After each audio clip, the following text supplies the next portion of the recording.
G'day trendsetters, it's time for another episode of Ask the Gravel Cyclist Crew a Question.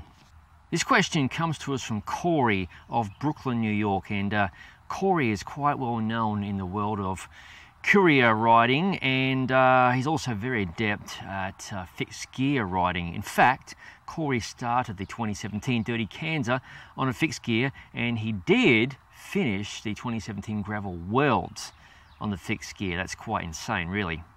Everyone is bonkers over pickle juice during gravel events. Will drinking olive brine have the same effect on performance as pickle brine or juice? Or are gravel riders unaware of the joys of a post-ride martini? Mind you, he says if this catches on, he's going to need an olive sponsorship.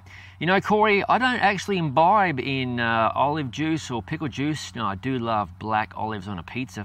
Delicious. And martinis, yeah, those are quite tasty actually, although I prefer a fine craft beer myself. So, mate, you're on your own for this one. Go experiment and let us know how it goes. Thanks for your question. Peter of Southern Vermont has written in. First of all, he'd like to thank Gravel Cyclists for the excellent product reviews, race videos and musings on the Gravel Cyclist website. Peter, really appreciate that feedback. I bust my proverbial ass on this website, so thank you very much. His question is, I ride a lot of dirt and back roads in varying conditions, wet, dry, sandy, muddy, etc. After miles of this drivetrain abuse, what methods do you use to clean the chain, cassette, chain rings, rear derailleur and front derailleur? I'm particularly interested to hear how you clean the fine grit from the chain. First of all, Peter, I've actually produced a little video on how I clean a gravel bike in, well, about 5 minutes or less. So regarding the chain, I do use a chain cleaner, one of those snap-on gadgets. I'll probably post a photograph of what one looks like, and I fill it with orange degreaser. I pretty much run the chain through that, and I will also use a scrubbing brush just to scrub any grit off. I find that does a pretty nice job. I also use a flat blade screwdriver to clean up the derailleur pulleys, to scrape off the gunk. And in terms of actually cleaning, say, the bike itself, I just use a humble soap and sponge, and for the derailleurs, just very gently, again, I use a scrub brush. You don't really want to spray water into areas like bottom brackets and bearings and electronic derailleurs with exposed electronic parts, for example. So I'll link my video at the end of this particular segment. Thanks for the question. Stephen has written in from New York State, and he asked this question a while ago. Just by the way, trendsetters, I always answer these questions via email so I can get you an answer promptly, and then it might be a little while before I actually produce it on video. So his question is, what tyres would you recommend for the D2R2 ride in Massachusetts? First of all, this is a must-do ride. Everyone watching this video, you must do this ride. It is simply amazing in a beautiful part of Massachusetts, the western side, in Deerfield. Do it. So regarding the tyres, I rode my Monster Cross bike last time I attended the D2R2 with Specialized Renegade 1.8 tyres. Now, if I was going to do it, say, next year, I'd be using a different bike, but my tyres, I'd probably use, again, the Specialized Renegade in 1.8 or the WTB Resolute in either 650B or 700C. There's some really loose stuff in parts of that route, and it's nice to have, say, a knobbier tread for some good traction and hookup, etc. So those are my recommendations. Thanks for your question.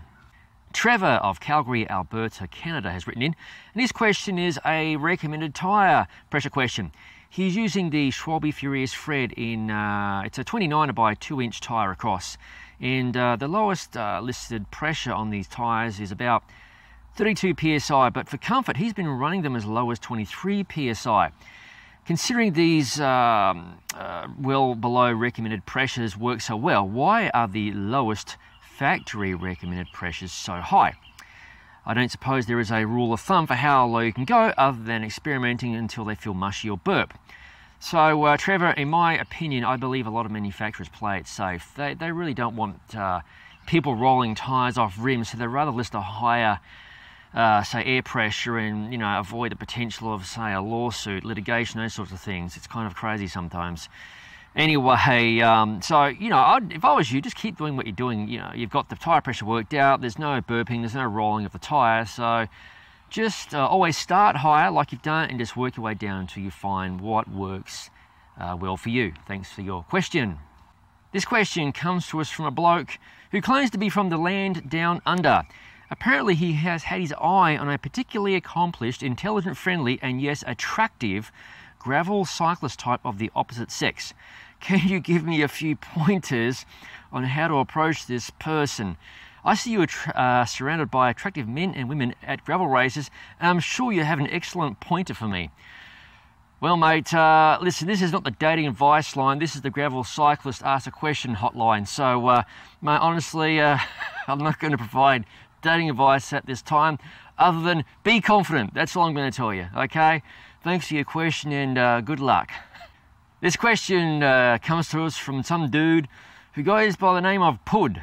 P-U-D, Pud, as you might say in the Americano English. Anyway, he's from Alabama, and his question is, John, do you ever reuse your spooge? Spooge being tubeless tyre sealant.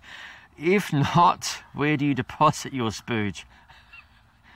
Who sends these questions in, seriously? Anyway, yes, I actually do reuse my sealant. You're really not supposed to, but I do.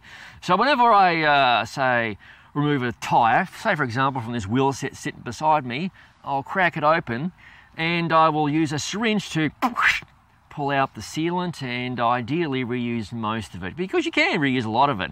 I mean, I don't believe in chucking stuff away unless it's totally busted, but sealant's pretty pricey, so yes, I do reuse it. Thanks for your question.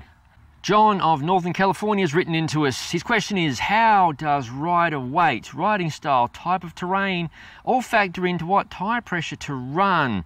There's no easy answer to this question, he thinks. Well, you're right, actually. It's pretty hard to answer that question.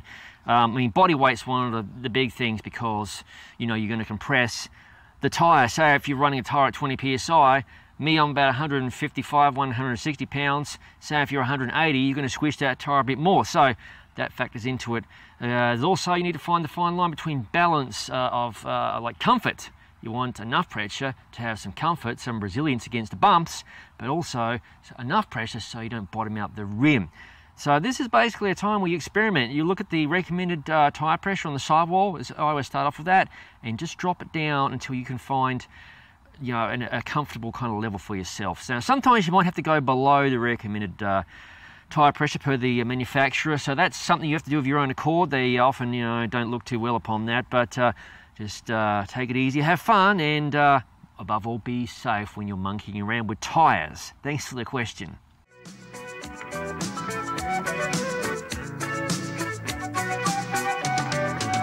Traveling in a freighter